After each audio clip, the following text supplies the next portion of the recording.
How you doing? And welcome to Neither Real Music. I'm Ed, and this is One Major Method, a weekly series dedicated to the beginner first-year guitar player.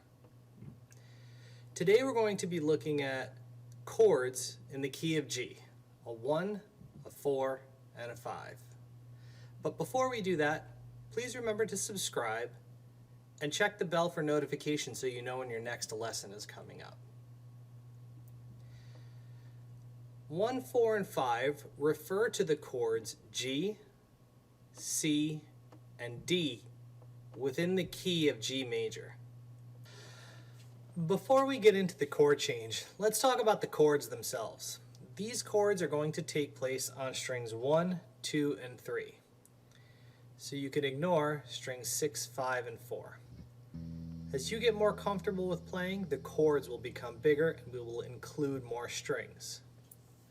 Our first chord, G, I do it with my third finger on my third fret of my first string, and then I play strings 3, 2, and 1 together.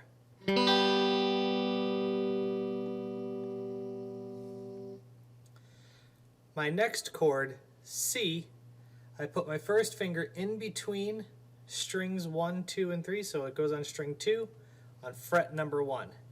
Something to keep in mind when learning to play is to not let your fingers go flat and to try to arch them up and get on the tip of your finger. A general rule is that your knuckles should be pointed out in front of the guitar, not underneath it. So these bottom knuckles, point them out so they look forward, and most of the time you'll play a correct chord. So C, first finger, first fret of your second string. Once again, strings 3, 2, and 1. Next is a D chord. This chord will use 3 different fingers. Take your second finger, put it on your second fret of your first string. Take your first finger, put it on your second fret of your third string. And take your third finger and put it on your third fret of your second string. Once again, try to avoid having flat fingers. Knuckles, point them out in front of you, bring the thumb behind the guitar, and just try your best. If you make a mistake, keep at it. Strings 2, 3, and 1.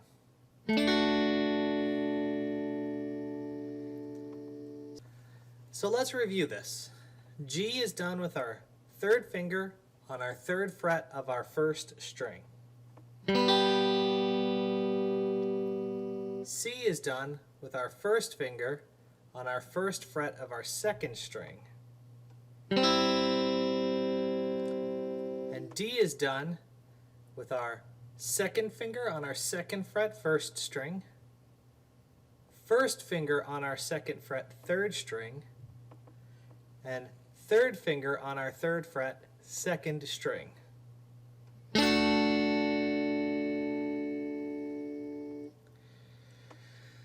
Before you move on to the rest of this video, try your best to get these 3 chords comfortable. The chord sequence will help reinforce good chord changes. Keep your fingers in mind, and everything should be okay. So as an example, let's take a look at this, and then I'll show you how to play it. 1, 2, 3, 4.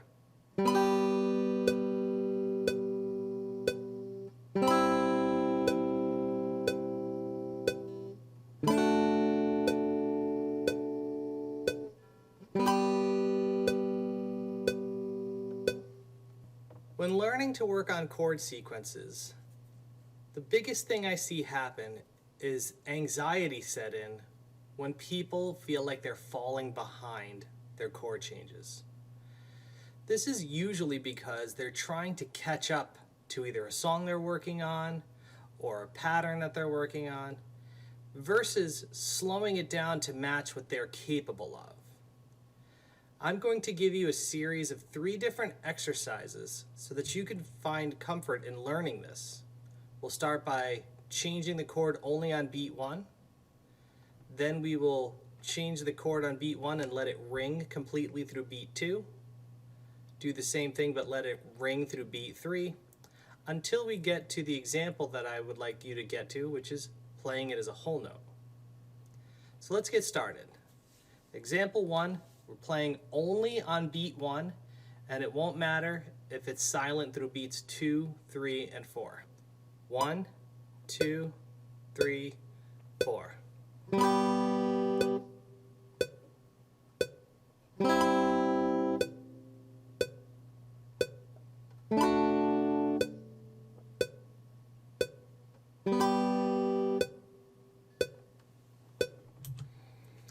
With that example, we're only trying to get to beat 1.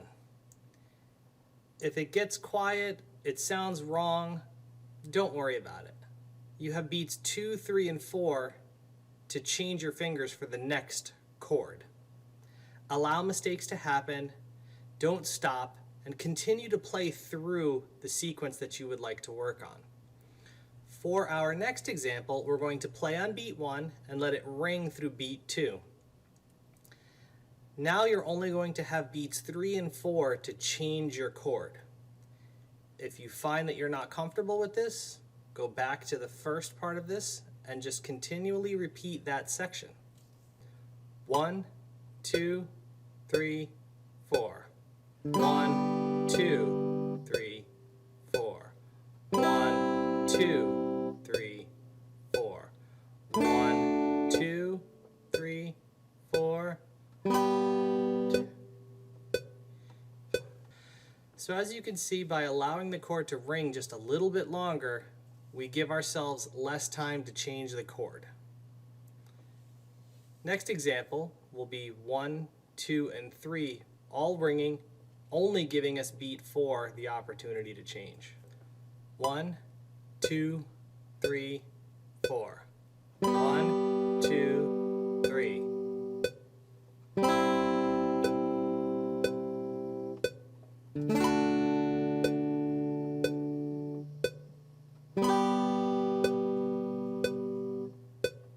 So now we are getting to the point where we can play a whole note in our sequence.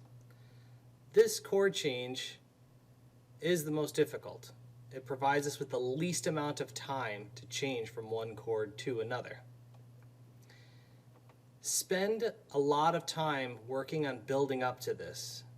Please go back and repeat sections over and over and over before you try to work on this part, or you might find the same anxiety that you're used to getting on other lessons and songs setting in because you can't change the chord fast enough. Remember that if you make mistakes, don't stop. Keep playing through to the next chord. Even if you make 4 mistakes in a row and play the whole entire thing completely wrong, go back and try it again. With our last example, I'm going to go through it a few different times so that you can have something to work on. 1, 2, 3, 4.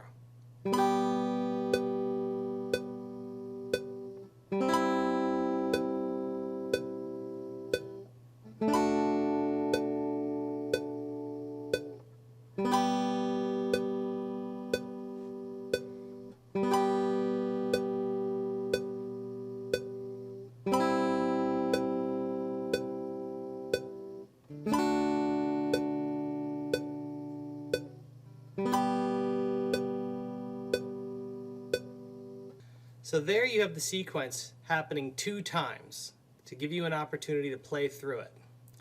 Please remember that you can repeat sections of this video. You can go back and try again. If you have any questions, please put them in the comments below. I'll try to answer them as best as I can.